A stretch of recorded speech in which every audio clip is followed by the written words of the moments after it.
Tokoro vanda pour le kumpeke mon nzambe. Alléluia. Alléluia.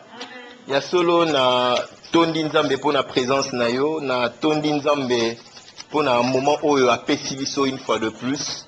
Na remercier l'homme de Dieu, le pasteur Jacques Kalamba Ndenge a accordé biso instant où il a recontinué message na biso ya mercredi passé. Banen bazaki a mercredi passé. Bon bazaki a mercredi passé nzamba pambola bino. Je pense que nous avons commencé un nouveau message. C'est un enseignement. Alléluia. Le thème principal, le thème central, c'est le juste et la nation. Alléluia. Alléluia. Le juste et la nation. Nous allons tenter de développer ce message-là chaque mercredi, à moins qu'il y ait un autre programme, à moins que l'Église mette un autre programme. S'il n'y a pas d'autre programme, nous allons être là pour continuer sur notre lancée. Il y a un autre mercredi prochain, il y aura un mois papier, il y aura un mois cahier, il y aura un mois bic. Alléluia. Parce que les paroles s'envolent, mais les écrits restent. Comme je l'ai dit, notre thème central, c'est le juste et la nation. Et le thème que nous développons pour le moment, c'est Job le juste. Alléluia. Job le juste. Le mercredi passé, on a vu qu'il y a plusieurs personnes, il y a plusieurs types d'intègres sur la terre. Job était intègre, un homme droit, un homme qui fuyait le mal. Mais nous avons différencié 3 types d'hommes intègres. Nous avons vu le vertueux qui est intègre selon la morale, selon les prescrits de la morale, de l'éthique.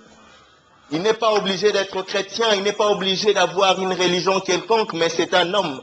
Il peut même être athée, mais qui respecte les prescrits de la morale, qui respecte, qui vit selon l'intégrité, et cet homme-là est un vertueux. Et nous avons dit que le chrétien est censé être vertueux par excellence.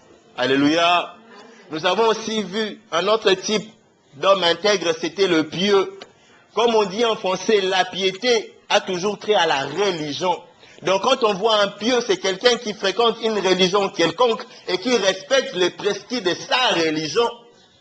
On ne peut pas être pieux et être athée. On est pieux quand on est attaché à une religion. Et nous avons dit qu'il y a des personnes pieuses dans ce monde qui ne sont pas chrétiens, qui vivent la piété selon leur religion. Et c'est bien triste de voir des chrétiens qui, selon la religion chrétienne, sont moins pieuses que les païens, donc les personnes qui pratiquent d'autres religions selon leur religion à eux. Alléluia. Alléluia. Et nous avons dit que le 3e type d'homme intègre, c'était le juste. Tout chrétien est juste. Tout chrétien est juste parce que c'est Christ qui nous justifie. Le sang de Christ versé sur la croix de Golgotha nous justifie et nous sommes justes. Mais nous devons être justes comme Job, parce que Job n'était pas juste parce que le sang de Christ le justifiait, mais Job était juste parce qu'il était intègre. Job était juste parce qu'il était vertueux selon la morale. Job était juste parce qu'il était pieux selon la religion. La religion de l'époque n'était même pas juif. Alléluia. Alléluia. Et je crois que jusqu'à présent, il y a de ces personnes justes. Non pas seulement parce que Christ les a justifiés, mais ils sont justes parce qu'ils vivent l'intégrité. Ils sont intègres, ils sont droits, ils respectent ce qu'il y a autrui. Alléluia. Ils vivent selon des valeurs. Et nous avions parlé des valeurs. Je voudrais insister que les 3 valeurs que j'ai développées, je les ai développées dans le cadre de mon message. Mais les valeurs de l'intégrité ne se limitent pas à ces 3 valeurs-là. Pour ceux qui n'étaient pas là, j'avais développé les valeurs, premièrement, le respect du bien de l'autrui, le respect du bien commun et la valeur de la vie, le respect de la vie. Alléluia. Alléluia. Mais ceux qui ont suivi mon message ont entendu que quelque part, j'avais aussi développé, en tout dernier, c'était le respect de l'autre. Alléluia. Le respect de l'autre, on doit aussi donner une certaine valeur à l'autre, à notre prochain, comme individu. Quand il travaille, il doit être payé. Ce qu'on ne veut pas qu'on puisse nous faire, ne faisons pas aussi à notre prochain. Il y a plusieurs valeurs et nous les connaissons tous. Aujourd'hui, nous allons continuer notre message. Job le juste, et nous allons voir les qualités de Job. Alléluia. Alléluia. Alléluia. Nous allons voir les qualités de Job, bien sûr. Toi aussi, Dieu peut t'inspirer d'autres qualités, ce n'est pas un mal. Si Dieu t'inspire d'autres qualités que tu estimes que je pouvais parler de cela, tu peux me voir même après. Moi, je développerai ce que Dieu m'a inspiré parce que c'est une continuité. Ça devra nécessairement aboutir à quelque chose. La première qualité que moi je trouve chez Job, c'est Job sacrificateur pour les siens. Alléluia. Alléluia. Même si on avait lu la parole de Dieu la fois passée, on va encore relire cette fois-ci. Nous sommes dans Job chapitre 1, verset 1. Alléluia. Job chapitre 1, verset 1. Pour ceux qui écrivent, ils peuvent lire Job chapitre 1, verset 1 jusqu'au verset 7. Mais à la maison, vous pouvez même lire l'entièreté de l'histoire de Job. Job chapitre 1, verset 1. Nous lisons: il y avait dans le pays d'Out un homme qui s'appelait Job, et cet homme était intègre et droit. Il craignait Dieu et s'est détourné du mal. Alléluia. Alléluia. Je lis le 3e verset. Il possédait 7000 brebis, 3000 chameaux, 500 paires de bœufs, 500 ânesses et un très grand nombre de serviteurs. Et cet homme était le plus considérable de tous les fils d'Orient. Cet homme était le plus considérable de tous les fils d'Orient. Alléluia. Je lis le verset 5. Et quand le jour de festin était passé, Job appelait et sanctifiait ses fils. Puis il se levait de bon matin et offrait pour chacun d'eux un holocauste. Car Job disait: peut-être mes fils ont-ils péché et ont-ils offensé Dieu dans leur cœur. C'est ainsi que Job avait coutume d'agir. Alléluia. Pour gagner le temps, je n'ai pas lu toute l'histoire. Mais c'est l'histoire de Job. On décrit comment vivait Job, comment est-ce que Job évoluait dans son époque. On dit que Job était le plus considérable de tous les fils d'Orient. C'était un homme intègre, droit et qui fuyait le mal, qui s'écartait du mal. Alléluia. Mais on montre comment est-ce que Job vivait avec ses enfants. La Bible dit que ses enfants festoyaient. Chacun des fils de Job organisait une fête et invitait ses frères. Et le lendemain, c'était l'autre qui organisait une fête et invitait ses frères, et ainsi de suite. Et qu'est-ce que Job faisait le matin? Job n'était pas convié à la fête. Job ne savait pas ce qui s'était passé à la fête. Mais Job venait, prenait ses enfants, priait pour eux, les sanctifiait et offrait un holocauste à l'Éternel. Parce que Job se disait ceci: peut-être que mes enfants ont péché devant Dieu dans leur cœur. Alléluia. Alléluia. Nous disons sacrificateur pour le sien. Le juste doit être sacrificateur dans sa famille. Le juste doit être le sacrificateur dans son pays, dans sa nation. Alléluia. Alléluia. Job offrait un holocauste pour purifier le péché de ses enfants. Au moment où la loi pour offrir les holocaustes pour la purification de péché est venue avec Moïse. Et Moïse est venu après Job. Alléluia. Cette loi-là est venue après Job. Mais Job, inspiré par le Saint-Esprit, Job savait qu'il fallait purifier ceux qui ont péché. Job savait que pour purifier, il fallait offrir à Dieu un holocauste ou bien offrir à Dieu un sacrifice pour que Dieu puisse pardonner le péché. Et Dieu le faisait selon le Saint-Esprit. Et dans la Bible, il y a eu d'autres personnes qui ont aussi offert à Dieu des holocaustes. Ça, ce n'est pas notre enseignement du jour. Mais l'enseignement du jour, c'est montrer comment est-ce que le sacrificateur, c'est lui qui offre le sacrifice. Le sacrificateur, c'est lui qui sanctifie. Alléluia. Et le rôle du juste. Dans nos familles, nous devons jouer le rôle du juste. Sanctifier les autres, sanctifier nos frères, sanctifier nos sœurs, sanctifier notre famille. Job n'avait pas vu ses enfants pécher. Alléluia. Il n'avait pas assisté à l'iniquité d'un de ses enfants. On n'avait même pas dit que ton fils a péché devant Dieu. Mais Job se disait: vu que mes enfants ont fêté, vu que mes enfants ont pris de la bière, vu que, pour prévenir, je préfère prier le Seigneur pour qu'il puisse pardonner le péché de mes enfants. Nous également, si nous sommes justes, nous devons aussi recommander nos familles entre les mains du Seigneur pour que le Seigneur puisse purifier nos familles. Croyez en moi et vous serez sauvés, vous et vos familles. Si nous sommes justes, notre rôle dans la nation où nous sommes, c'est d'implorer Dieu pour que son pardon puisse être manifeste dans notre nation. Alléluia. Ne nous contentons pas de voir les magiciens partout. Ne nous contentons pas de voir le sorcier partout. Nous devons, nous aussi, prendre le fardeau du juste et d'intercéder pour que Dieu puisse purifier le Congo, pour que Dieu puisse purifier Kinshasa, pour que Dieu puisse sanctifier son peuple. Alléluia. Soyons les sacrificateurs soyons les sacrificateurs de nos familles. Alléluia. Alléluia. Le deuxième point, je vais parler de la culture de la piété. La culture de la piété. C'est vraiment un point qui me tient à cœur. La Bible dit que Job était un homme droit, un homme intègre, qui s'est détourné du mal. Alléluia. C'est un exercice. Et vraiment, c'est imagé. Il s'est détourné du mal. Il marche, il voit le mal, il se détourne. Alléluia. Voilà pourquoi mercredi j'avais dit, nous allons voir que le mal s'enfuit. La tentation s'enfuit. La tentation s'évite. Nous disons ceci dans la culture de la piété. Que nous disons culture, pourquoi? Parce que la piété s'acquiert. Alléluia. Nous disons culture parce que la piété s'acquiert. L'homme doit la rechercher ou encore la pratiquer. Et à force de la pratiquer dans les temps, ça devient un acquis. Alléluia. La piété, la vie de piété, on n'est pas pieux. C'est pas parce que tu t'es converti aujourd'hui, que tu as reçu le Seigneur Jésus-Christ dans ta vie aujourd'hui, que tu deviens d'office pieux. Non. Tu deviens juste parce que le sang de Christ te justifie. Mais pour que tu sois pieux dans ta vie, tu dois faire un exercice quotidien. C'est de t'efforcer à vivre cette piété-là. Voilà pourquoi nous disons la culture de la piété. Parce que c'est une culture qui s'acquiert à force de répétition.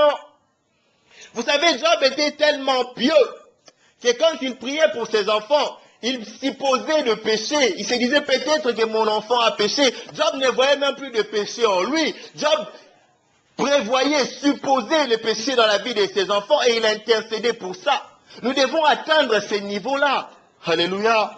Alléluia. Quand tu entres dans la prière, tu entres dans la présence de Dieu, tu oublies même de faire la repentance parce que toi-même consciemment tu ne te reproches rien comme péché. Alléluia. Alléluia. Tu entres dans la présence de Dieu, tu commences à prier et tu te dis, mais j'ai oublié de faire la repentance. Et tu te poses la question de savoir, je veux me repentir pour quel péché? Alléluia. Alléluia.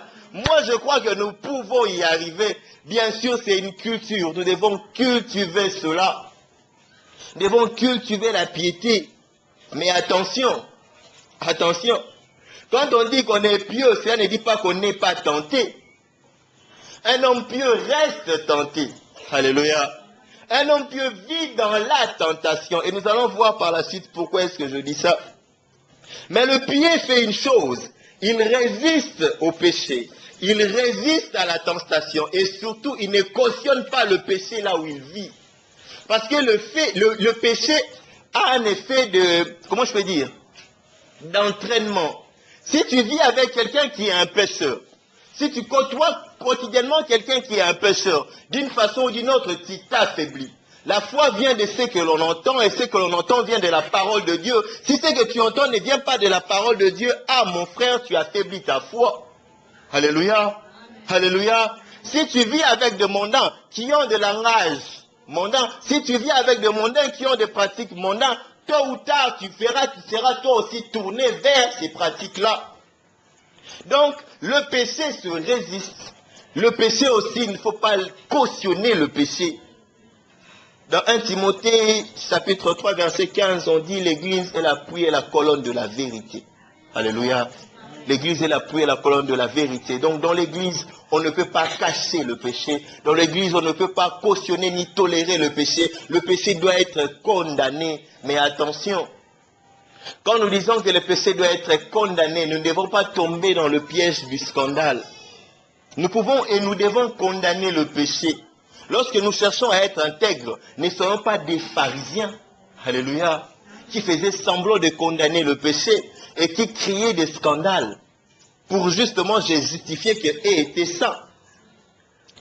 Et là, je voudrais faire une certaine différence entre le scandale et le péché. Parce que l'auteur du scandale peut être une autre personne. Et l'auteur du péché aussi peut être une autre personne. Alléluia. Alléluia. Le péché, nous le savons tous, c'est faire sa propre volonté et non la volonté de Dieu. Le péché, nous le savons tous, c'est ce qui scandalise ton prochain, c'est ce qui choque ton frère. Alléluia. Mais la plupart du temps, le péché est secret. Quand nous commettons le péché, quand le péché est commis, le péché est secret et très peu de personnes en ont conscience. Alléluia. Ça peut être secret pour une seule personne. Ça peut être secret pour 2 ou 3 personnes. Alléluia. Voire même pour 10. Mais quand le péché est étalé sur la place publique, alléluia, quand le péché devient public, ce n'est plus péché, c'est maintenant scandale. Et ça choque autrement. Je vais donner un exemple. Nous avons une sœur en Christ qui est intercesseuse, par exemple. La sœur intercesseuse tombe et devient grosse. Alléluia. Elle s'est dit, au lieu de laisser la grossesse aller jusqu'à terme, vaut mieux avorter. Et elle va avorter. Mais en allant avorter, elle se croise avec une autre sœur intercesseuse aussi. Et la sœur intercesseuse s'est dit, si je ne dénonce pas celle-là qui a avorté, moi aussi je pêche. C'est aussi une vérité. Quand tu ne dénonces pas le péché de l'autre, tu pêches. Mais la dénonciation du péché n'implique pas en faire étalage. Pourquoi est-ce que tu dois venir dire aux autres, et la sœur vient, commence à dire à toute l'église, vous savez celle-là, elle vient d'avorter. Hein?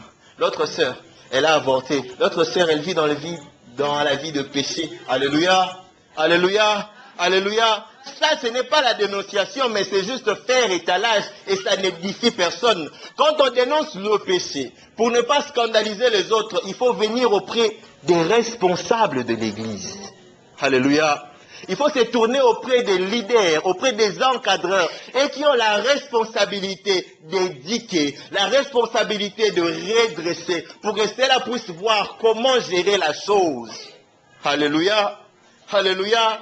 Donc, le péché doit être évité, le péché doit être dénoncé, mais dans la dénonciation du péché, nous ne devons pas tomber dans le scandale. Parce que l'auteur du scandale a aussi une sanction bien prévue auprès de Dieu. Et la Bible dit, il aurait mieux fallu pour lui de ne pas naître. Alléluia. Alléluia. Donc à chaque fois, nous sommes allés rencontrer le péché de nos frères, auprès d'autres personnes qui n'étaient pas censées les encadrer, auprès d'autres personnes qui n'étaient pas censées les guider, nous avons été auteurs du scandale. Et nous avons nous aussi péché devant Dieu. Alléluia. Nous devons vivre une vie de piété. Là où nous sommes, là où nous évoluons, nous devons éviter qu'il y ait de péché parmi nous. Nous devons dénoncer le péché, mais nous devons être prudents et sages pour ne pas créer de scandale. Parce que quand il y a scandale, ça affecte la vie chrétienne d'autres personnes. Alléluia. Quand le scandale se produit, ça choque les païens et ça empêche les païens de se convertir. Ils se disent, ah, ces frères-là qu'on voit prêcher, si lui aussi il est impudique, c'est qu'on ne pourra plus croire à tout le monde. Alléluia. Si lui qui prie le Seigneur est impudique, si lui qui prie le Seigneur est un menteur, et vous autres. Alléluia. Alléluia. Voilà pourquoi l'Église doit être prudente, l'Église doit être sage. Nous devons marcher, nous devons rechercher la piété. Mais dans notre quête de piété, nous devons être sages et prudents pour éviter qu'il y ait de scandales. Alléluia. Alléluia. J'insiste. La recherche de la piété s'acquiert par la force de la répétition. Alléluia. Alléluia. Alléluia. Nous devons répéter. Quand nous répétons, nous sommes en train d'éduquer notre nature. Nous sommes en train de changer notre nature. Bien sûr, par l'aide du Saint-Esprit. Mais l'homme a sa part. La Bible dit l'homme a sa part et Dieu a aussi sa part. Vous savez, la plupart du temps, nous connaissons nos péchés. Nous connaissons les crimes que nous faisons. Nous connaissons nos faiblesses. Alléluia. Et alors, il faudrait les éviter. Et pour les éviter, c'est vraiment l'exercice qu'il faut faire quotidiennement pour changer. L'exercice qu'il faudrait faire quotidiennement pour se détourner du mal. La Bible dit, si j'aime vraiment ce passage, quand on parle de Job, on dit que Job s'est détourné du mal. Il s'est détourné. Donc il voyait le mal venir. Tu peux être pieux. Dis-toi une chose, que le mal viendra vers toi. Mais tu dois te détourner. Alléluia. Tu peux chercher à être pieux, tu t'efforces, tu entres dans la prière, tu jeûnes pendant 40 jours, 40 nuits. Dis-toi une chose, que le mal viendra toujours devant toi. Mais tu dois faire une chose, te détourner. Alléluia. Et quand le mal vient, nous appelons ça la tentation. C'est la tentation. Donc quand Job s'est détourné du mal, Job fouillait la tentation. La Bible dit que Christ est allé jeûner dans le désert. Et après son jeûne, il a été tenté par le diable. Alléluia. Alléluia. Tu peux être rempli du Saint-Esprit. C'est ton ombre qui guérit le malade. Tu peux être rempli du Saint-Esprit. Tu opères des miracles extraordinaires. Mais dis-toi une chose, tu seras tenté. Alléluia. La présence du Saint-Esprit dans nos vies ne fait pas fuir la tentation, mais nous donne la force de nous détourner du mal. Alléluia. Le Saint-Esprit dans nos vies ne n'empêche pas que la tentation puisse venir, mais nous donne seulement la force de nous détourner du mal. Pourquoi? Parce que nous sommes tentés par notre nature. Parce que nous sommes tentés par nos faiblesses. Parce que nous sommes tentés par l'habitude et par l'environnement dans lequel nous évoluons. Alléluia. Alléluia. Nous allons lire dans Jacques chapitre 1, verset 13 à 14. Nous allons lire la Bible. Jacques chapitre 1, verset 13 à 14. Que personne, lorsqu'il est tenté, ne dise, c'est Dieu qui me tente, car Dieu ne peut être tenté par le mal, et il ne tente lui-même personne. Alléluia. Mais chacun est tenté quand il est attiré et amorcé par sa propre convoitise. Alléluia. Alléluia. Ici, on voit clairement que la Bible est claire. Dieu ne nous tente pas. Mais nous sommes tentés parce que nous sommes attirés et amorcés. Amorcés, kolamoussa, kopérissa, par nos propres convoitises. C'est la nature, c'est notre nature qui nous tente. Alléluia. C'est notre nature qui nous met dans les situations de tentation, dans les situations où nous nous posons la question de savoir, Seigneur, tu es avec moi ou pas? Voilà pourquoi je dis, la culture de la piété s'acquiert par la force de la répétition. Parce que nous sommes tentés, généralement, par l'environnement dans lequel nous évoluons. Nous sommes tentés, généralement, par nos faiblesses, par nos rêves, par nos désirs. Alléluia. Alléluia. Je vais prendre l'exemple d'un homme. Un homme qui, lui, aime les femmes aux formes généreuses. Alléluia. Alléluia. Donc, quand une fois une femme aux formes généreuses, il est attiré. Ça, c'est sa nature. C'est vraiment sa nature à lui. Et si vous prenez un tel homme, vous le mettez dans un bureau où il est entouré de 3 femmes aux formes généreuses, tous les jours, l'homme sera tenté. Alléluia. Que les femmes viennent en panne, il sera tenté. Que les femmes viennent en pantalon, il sera tenté. Que les femmes viennent en mini-jupe, il sera tenté. Même si les dames ne font rien, lui sera tenté. Pourquoi? Parce que c'est sa faiblesse à lui. Alléluia. Alléluia. Et si vous prenez un homme qui lui aime les femmes sveltes, les miss, les mannequins, lui aime les femmes sveltes, vous le mettez dans cet environnement-là, il ne sera pas tenté par les dames. À moins que les dames fassent quelque chose. Alléluia. Alléluia. Exactement la même chose par les dames. Quand nos dames sont là en train de rêver, nos scènes sont un rêve des hommes, ils se disent, moi je veux un homme qui soit brun, qui soit un lanceur, qui soit un bingazor. Quand ils voient une telle personne, même si cette personne-là n'a rien dit, elle a déjà tendance à s'emporter. Parce que c'est la nature de l'homme qui nous tente, c'est nos convoitises qui nous tentent. Voilà pourquoi je dis une chose. Ce qui me tentera ne te tentera forcément pas. Alléluia. Alléluia. Alléluia.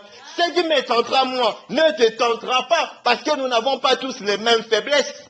Parce que nous n'avons pas tous les mêmes rêves. Parce que nous n'avons pas tous la même discipline de vie. Alléluia. Et le diable utilisera tes faiblesses à toi pour te tenter toi. Et utilisera mes faiblesses à moi pour me tenter. Quand je me suis converti, j'ai évolué avec un frère que j'aimais énormément.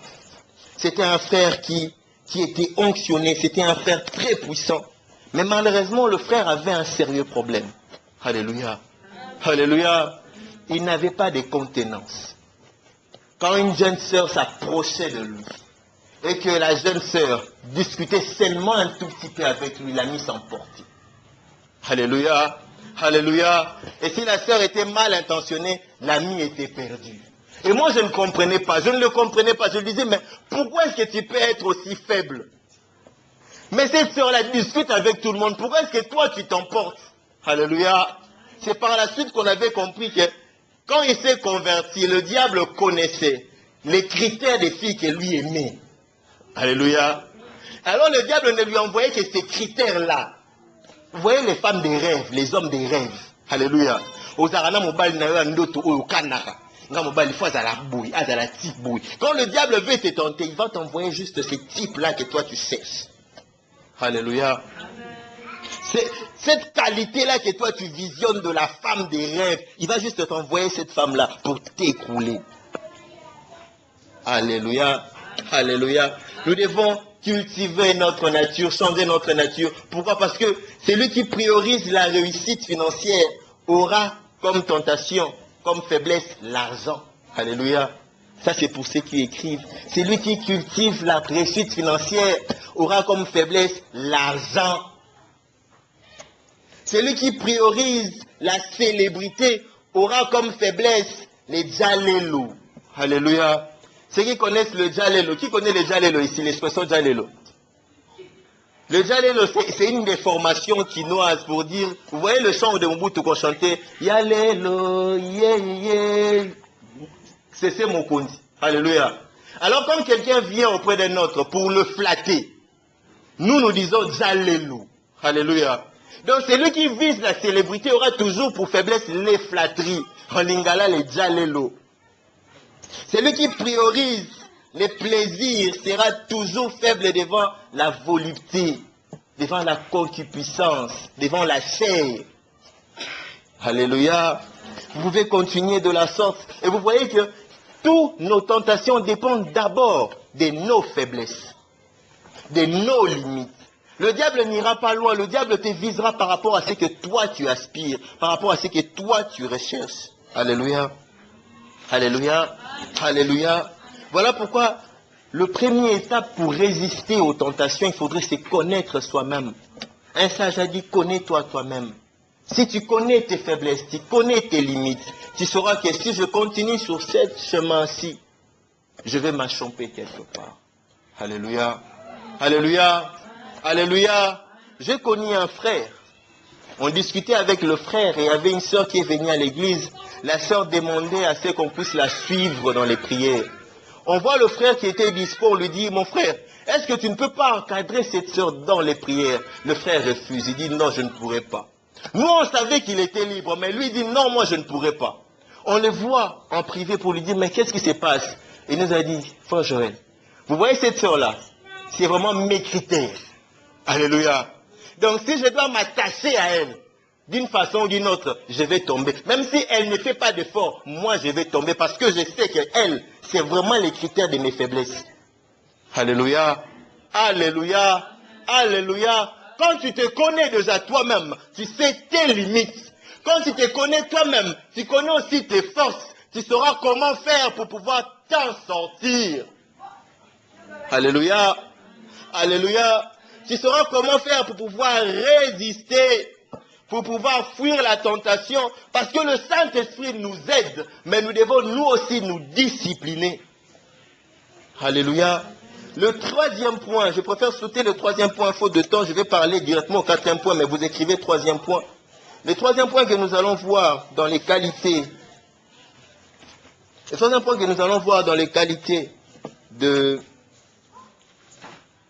Job, nous allons dire un homme de distinction. Alléluia. Alléluia. Alléluia. Job, un homme de distinction. Vous savez, quand on est juste, on a un bon témoignage partout où nous sommes. Le témoignage est bon. Ce n'est même pas négocier, ce n'est même pas discuter. Tout le monde témoigne que celui-là, ce n'est pas un menteur. Celui-là, il ne ment pas. Celui-là, c'est un homme droit. Celui-là, c'est un homme juste. On sait le voir. Alléluia. Alléluia. Alléluia. On n'a pas besoin de dire, oh non, qu'est-ce que nous disons, nos Quinois? Oh, ils peuvent me critiquer, mais s'ils ne trouvent pas ce mal-là en moi, ce n'est pas un problème. Non. Alléluia. On ne peut même pas te critiquer. Si on va te critiquer, c'est parce que tu es trop bon. Vous savez, quand tu vis avec les autres garçons, et que toi tu es honnête, tu t'efforces à être droit et juste, on a tendance à appeler ces garçons-là des humains. Alléluia. Des sans-esprit. Alléluia. Et quand tu es une jeune sœur et que tu vis avec des amis qui ont pour tendance à séduire le vieux papa pour avoir de l'argent, on t'appelle aussi sans-esprit, on t'appelle aussi Yuma. Mais on sait qu'on t'appelle Yuma et sans-esprit parce que toi tu veux être intègre, parce que toi tu veux vivre une vie de piété. Alléluia. Alléluia. Donc le juste a un bon témoignage. Le juste a un bon témoignage. Nous allons lire dans Ézéchias, le chapitre 7, le premier verset du chapitre 7. Ézéchias chapitre 7, verset 1. Nous lisons au nom du Seigneur, une bonne réputation vaut mieux que le bon parfum, et le jour de la mort que le jour de la naissance. Alléluia. Une bonne réputation vaut mieux qu'un bon parfum. Alléluia. Alléluia. Nous allons aussi lire Proverbe 22, toujours chapitre 1. Proverbe 22, chapitre 1.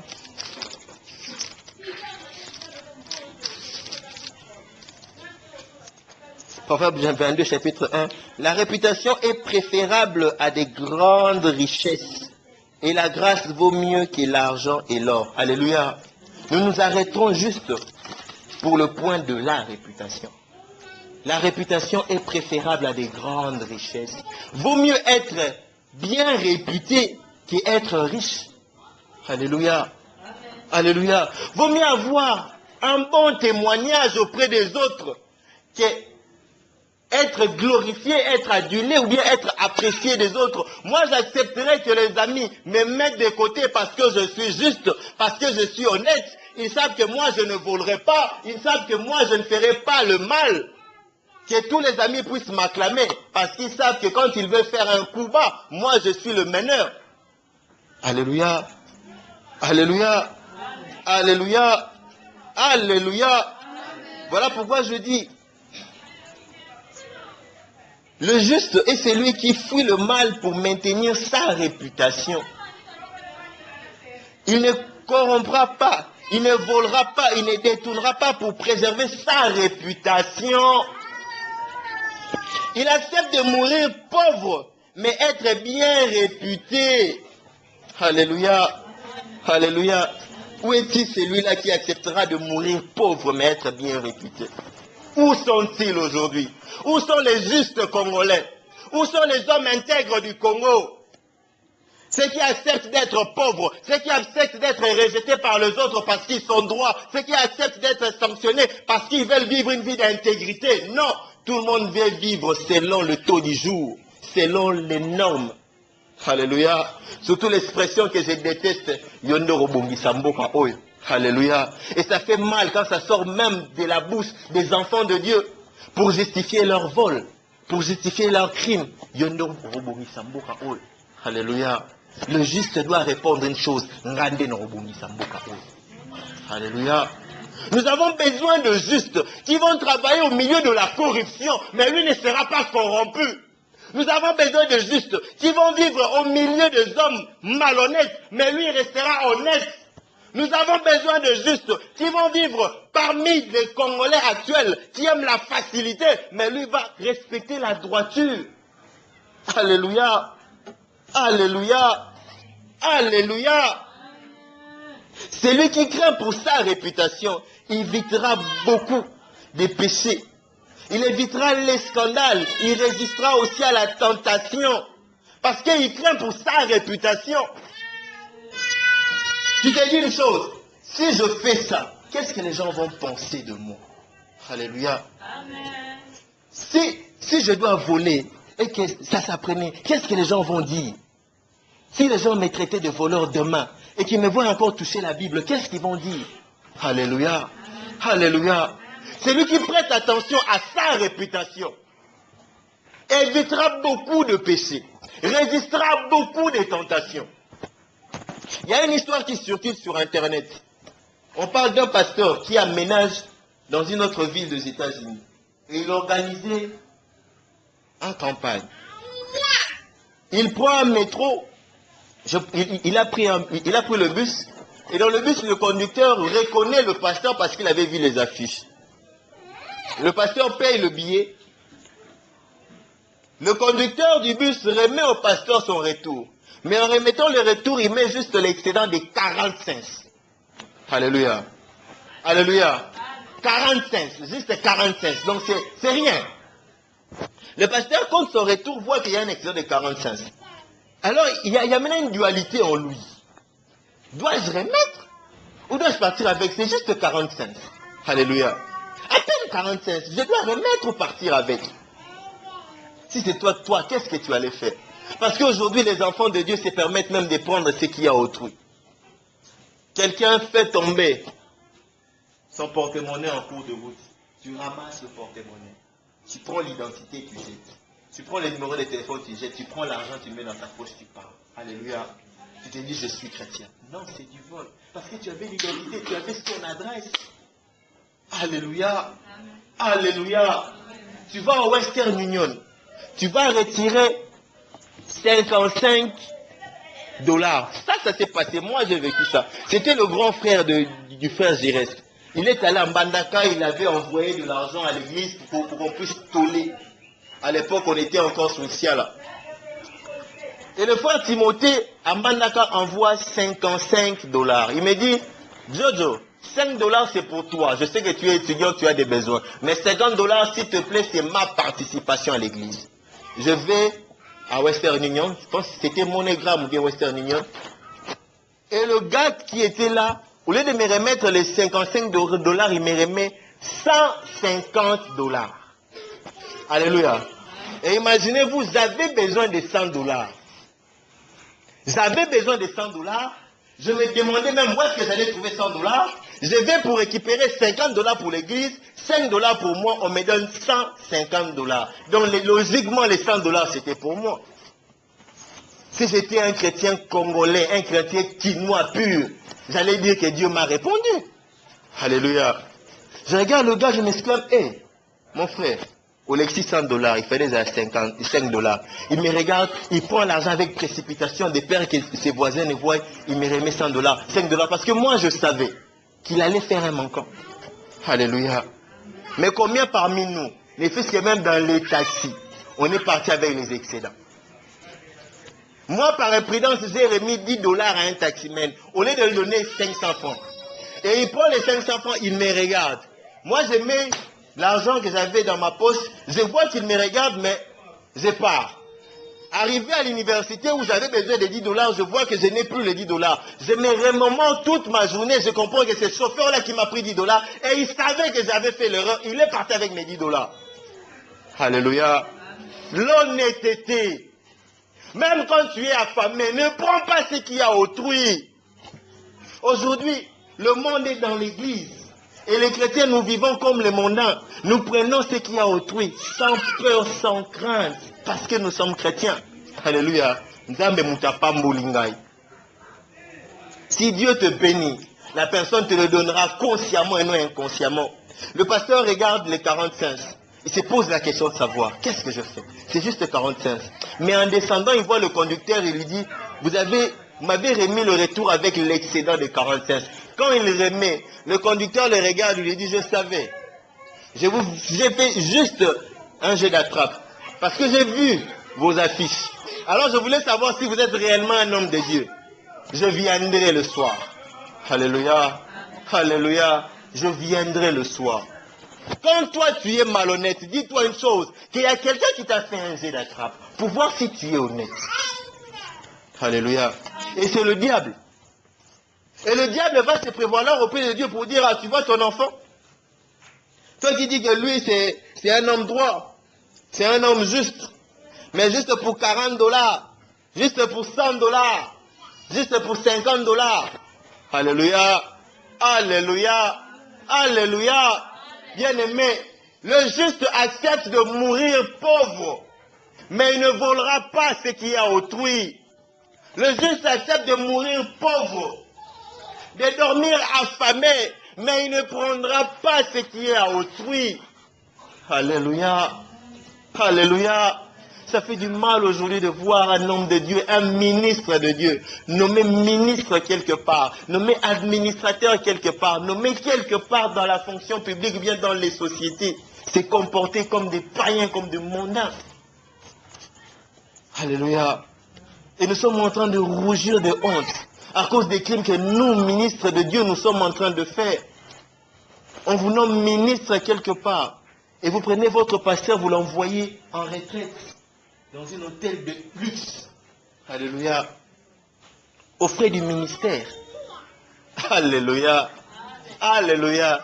C'est du détournement. Désolé. Désolé, c'est du détournement. On vous nomme ministre quelque part. Vous prenez l'argent de la caisse de l'État pour donner un don à l'église. Désolé, c'est du détournement. Et l'église le prend. Aujourd'hui, le salaire de tout le monde est connu. Mais on ne sait pas équivaloir les salaires de ces personnes-là avec les biens qu'ils ont. Et certains sont pasteurs. Il est pasteur, il construit une maison en 6 mois. Vous voyez que les offrandes de l'église ne peuvent pas donner ça. Et le salaire de là où il travaille ne peut pas donner ça aussi. Mais comment est-ce qu'il a eu ça? Alléluia. Chrétiens, nous sommes justes parce que Christ nous a justifiés. Mais nous ne sommes pas justes parce que nous sommes intègres. Honte à nous. Alléluia. Honte à nous. Une nation est élevée par sa justice. La justice élève une nation. Mais quand nous sommes injustes, quand nous sommes véreux, quand nous sommes cupides, comment nous pouvons changer les choses? Et nous tous, nous voyons ça derrière les taxis. Tout le monde voit ce qui est placardé. Tozo bon de la casimité, mais au changé. Alléluia. Alléluia.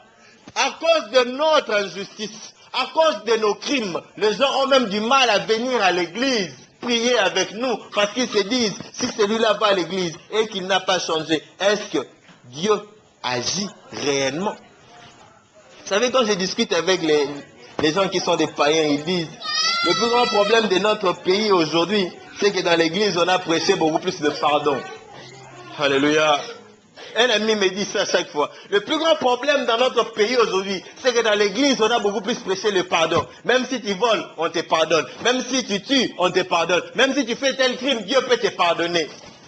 Il dit, on devait prêcher ce Dieu-là de Moïse, qui punissait, qui brûlait. Vous allez voir, les gens n'allaient plus commettre de péché. Alléluia. Alléluia. On ne peut prêcher que ce que Dieu nous a donné à prêcher. Nous sommes dans le temps de la grâce. Et nous devons prêcher sur le pardon. Nous sommes dans le temps de la grâce et nous devons prêcher sur le pardon que Dieu nous donne, la rémission de péché. Mais c'est à nous maintenant de nous détourner du mal. C'est à nous de fuir l'iniquité, c'est à nous de fuir les péchés et d'essayer de vivre une vie de droiture devant Dieu. La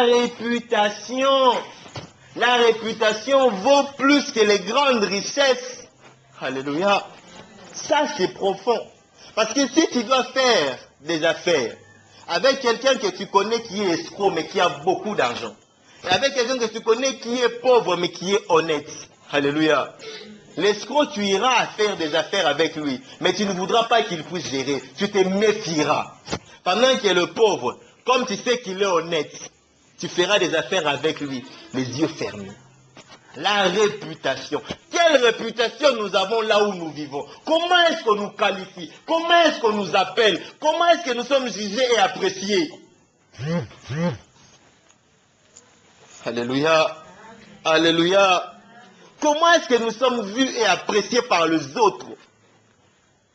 Comment est-ce que les autres nous qualifient? Parce que ceux qui nous qualifient ne pourront pas se convertir si en nous, chrétiens, si en nous, juste, ils voient le mal. Ils se diront, mais qu'est-ce que je vais aller faire dans cette église-là? Quel parent laisserait son enfant aller prier dans une église où la fille de la voisine est tombée grosse, a avorté et elle est morte parce qu'elle avait avorté? Alléluia. Alléluia. Alléluia. Quel parent laisserait son fils aller prier dans une église où le fils du voisin a commis tel méfait au moment où il était encadré dans cette église-là? La réputation aujourd'hui, quand nous sommes malhonnêtes, quand nous sommes criminels devant Dieu et surtout devant le païen, sachez que nous péchons double fois. Le péché que nous avons commis et le scandale que nous produisons pour les autres. Alléluia. Alléluia. Le juste, ne soyons pas justes parce que Christ nous a purifiés, mais soyons justes parce que nous nous efforçons à vivre une vie de piété, parce que nous nous efforçons à vivre une vie de vertu. Alléluia. Une vie de vertu. Parce que quand on est juste point final. On ne cherche pas des explications pour dire que non, moi je suis juste, mais les autres pensent que je suis toujours voleur comme dans le passé. Non, les gens doivent voir que vous êtes juste. Nous avons tous grandi dans des quartiers où on savait que ces garçons-là étaient impolis, ces garçons-là étaient exemplaires. Alléluia. Cette fille-là est de mauvaise fille, cette fille-là se conduit bien. Ça se voit et ça se témoigne. Soignons notre apparence vis-à-vis de mon âme, pour qu'il y ait un bon témoignage de nous le jour que Christ les visitera. Alléluia. Alléluia. Le jour que Christ les visitera. Ne soyons pas juste à nos propres yeux. Ne soyons pas juste parce que simplement je parle en langue, comme je parle en langue, je suis juste. Non. Alléluia. Ne soyez pas juste parce que non, je suis intercesseur à l'église, je suis modérateur, je suis prédicateur, je suis juste. Non. Alléluia. Soyons juste parce que nous pratiquons la piété. Nous pratiquons la piété. Et comme je l'ai dit la fois passée, la piété, je recherche la définition de la piété. Sinon, je l'ai lu la fois passée. Alléluia. La piété. Le pied, c'est celui qui est fervent dans ses pratiques religieuses. C'est celui qui est fervent dans ses pratiques religieuses, qui nous dicte la religion, qui nous dicte la chrétienté. C'est ça que nous devons respecter. Ne nous conformons pas aux lois de la société. Ne nous conformons pas aux anti-valeurs. Ce n'est pas parce que tel péché est reconnu comme normal que nous devons aussi vivre ainsi. Ce n'est pas parce que dans la fonction publique, tout le monde doit corrompre, tout le monde doit voler, que quand toi tu es nommé là-bas administrateur, tu dois faire la même chose. Non. Alléluia. Alléluia. Ce n'est pas parce que tous les Congolais disent que toi aussi tu dois t'aligner dans ça. Non. Si on te dit parce que toi tu veux mettre l'ordre, parce que toi tu veux vivre selon la justice, oui, dis oui. Il est temps que les justes s'élèvent. Il est temps que les justes s'élèvent et fassent montrer la justice, fassent briller la justice. Mais comment nous pourrons nous lever si dans nos vies il y a encore des péchés, si dans nos vies il y a encore des iniquités? Alléluia. Alléluia. C'est vrai que nous sommes justes, c'est vrai que nous sommes chrétiens. Et nous vivons dans ce que nous pouvons dire la fournaise de l'adversité. Nous vivons avec le diable à nos côtés qui nous combat, qui nous tente. Nous ne pouvons pas faire autrement, mais bon, que voulez-vous que nous fassions d'autre si ce n'est résister?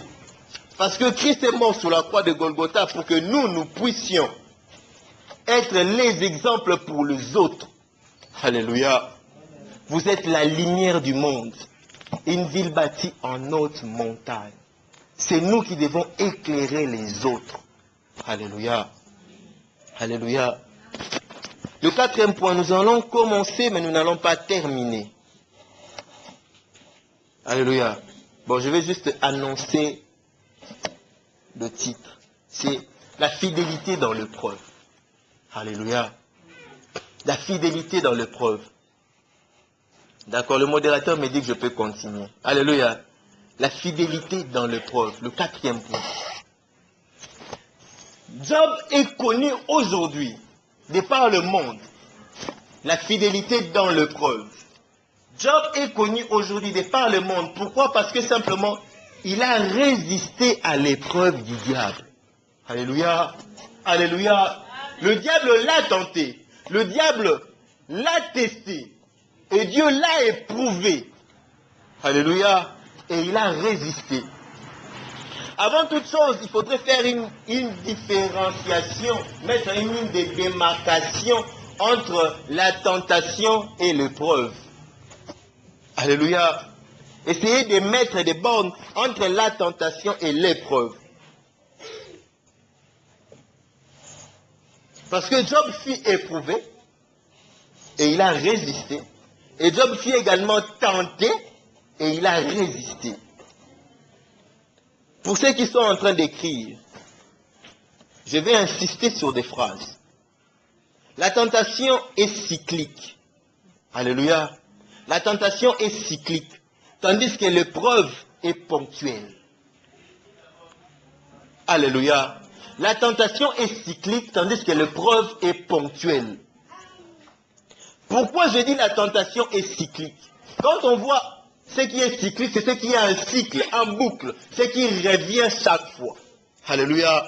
La tentation est cyclique, dans le sens que tu seras tenté, tu es tenté aujourd'hui, tu résistes aujourd'hui, demain tu seras encore tenté. Alléluia. Tu résistes demain, le lendemain tu seras encore tenté. Tu résistes le lendemain, après le lendemain tu seras encore tenté. Tant que tes faiblesses n'ont pas changé, tant que tes aspirations n'ont pas changé, tant que ta nature d'homme n'a pas changé, tu seras toujours tenté. Alléluia. Parce que souvenez-vous, nous avons dit que la tentation dépend de nos faiblesses, de notre nature, de nos rêves. Tandis que l'épreuve est ponctuelle. L'épreuve arrive juste dans un moment bien précis de notre vie. Quand je dis ponctuel, je ne dis pas que c'est court. Je ne dis pas que c'est long. Ça dépend de Dieu. Mais l'épreuve arrive juste dans un moment de notre vie. Quand tu finis cette épreuve-là, tu passes à autre chose. Alléluia. Tu peux passer à une autre preuve, tu peux vivre autre chose, mais l'épreuve est ponctuelle. Pendant que la tentation est cyclique. Je donne l'exemple. Si tu es lié par le péché de l'impudicité, alléluia. Si tu résistes à l'impudicité aujourd'hui, même après 2 heures du temps, cette envie-là va revenir. Alléluia. Alléluia. Si toi tu es tenté par des hommes baraqués, et qu'est-ce que tu fais comme sport? Tu es hôtesse. Hôtesse où? Dans une salle de gymnastique. Alléluia. Toi tu aimes les hommes bien armés, des hommes bien musclés, et tu travailles où? Dans une salle de gymnastique. Que tu le veuilles ou pas, tu seras toujours tenté. Pourquoi? Parce que l'environnement dans lequel tu évolues te tente. Donc, le fait cyclique de la tentation est lié aussi à l'environnement dans lequel nous évoluons.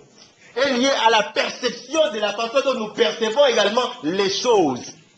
D'où j'insiste sur le point de changer la nature.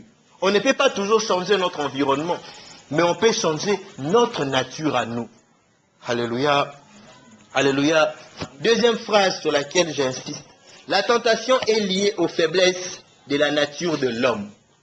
La tentation est liée aux faiblesses de la nature de l'homme. La tentation est liée aux faiblesses de la nature de l'homme, tandis que l'épreuve est dans les desseins de Dieu. Alléluia. La tentation est certes liée à nos faiblesses, à notre nature, mais l'épreuve est dans la volonté de Dieu. L'épreuve est le dessein de Dieu. C'est Dieu qui décide de nous éprouver. Alléluia. Donc des fois nous faisons des confusions entre la tentation et l'épreuve. Souvenez-vous, dans Jacques nous avons lu que Dieu ne tente personne et il n'est lui-même tenté par personne. Dieu ne nous tente pas, mais Dieu nous éprouve. Alléluia. L'épreuve est dans les desseins de Dieu, tandis que la tentation est liée dans la nature de l'homme. La tentation exploite les faiblesses de la nature de l'homme, tandis que l'épreuve révèle à l'homme ses faiblesses et ses limites. Alléluia.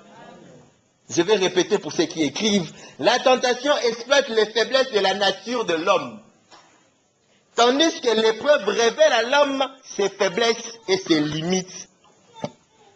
Quand on est tenté, la tentation, comme je le dis et je le répète, je vais répéter parce que c'est vraiment quelque chose qui doit entrer en nous, ne vient en nous que par nos faiblesses. Et le diable exploite ça. Parce que quand je dis la tentation exploite, c'est le diable, lui qui est le père de la tentation. Il vient exploiter nos faiblesses et nos limites. Mais l'épreuve n'a rien à voir avec la tentation. L'épreuve nous permet de connaître nos limites et nos faiblesses. Alléluia.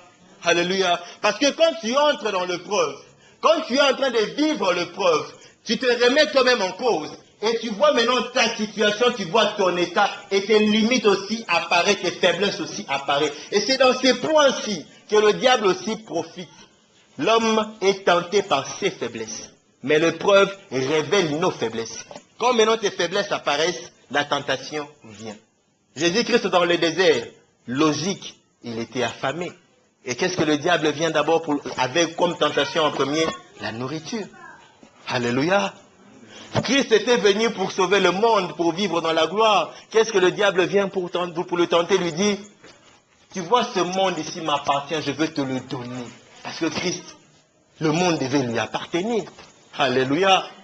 Christ, il était le roi des anges. Il lui dit, si tu es vraiment le roi, si tu es vraiment le Seigneur, tombe, jette-toi. Dieu ordonnera à ses anges de pouvoir te rattraper. Le diable ne nous tentera que par nos faiblesses, par nos limites. Et nos limites apparaissent dans l'épreuve. Voilà pourquoi la plupart du temps, vous allez voir que les deux réalités se confondent.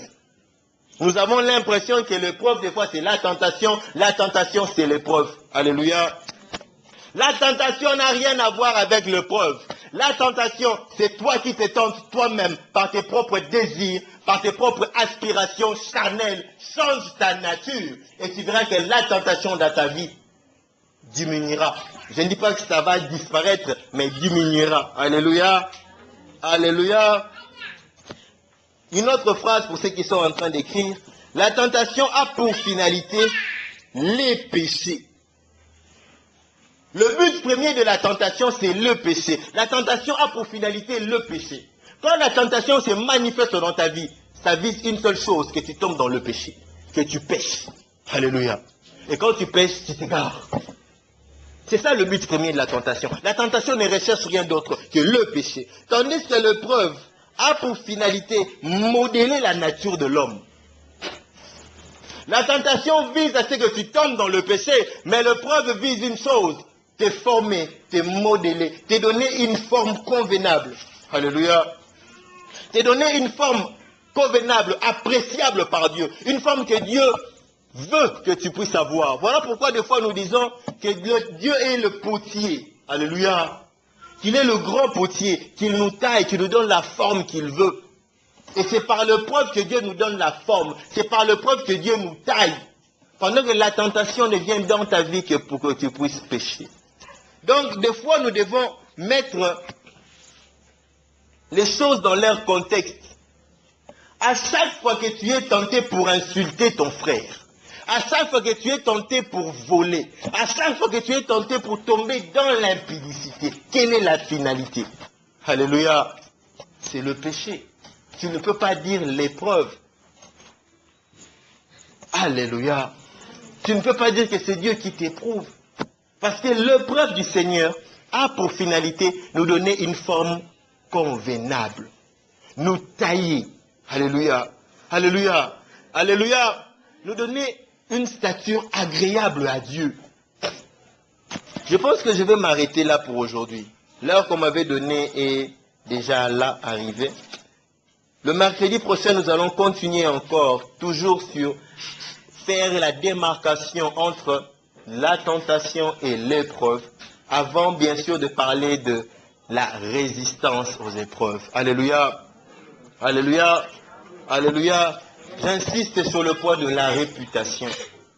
Parce que quand on veut résister au péché, Dieu nous donne la force et le Saint-Esprit en nous nous donne la force. Mais l'homme aussi doit faire sa part. Et la première motivation que nous devons avoir, c'est la réputation. Parce que le péché aujourd'hui ne fait pas peur aux chrétiens. On connaît que Dieu pardonne. Alléluia. Alléluia. Le péché aujourd'hui ne nous fait plus peur parce qu'on sait que Dieu est miséricordieux. Mais notre réputation. La Bible dit que la réputation vaut plus que de grandes richesses. Alléluia. Alléluia. Alléluia. Nous acclamons la parole du Seigneur.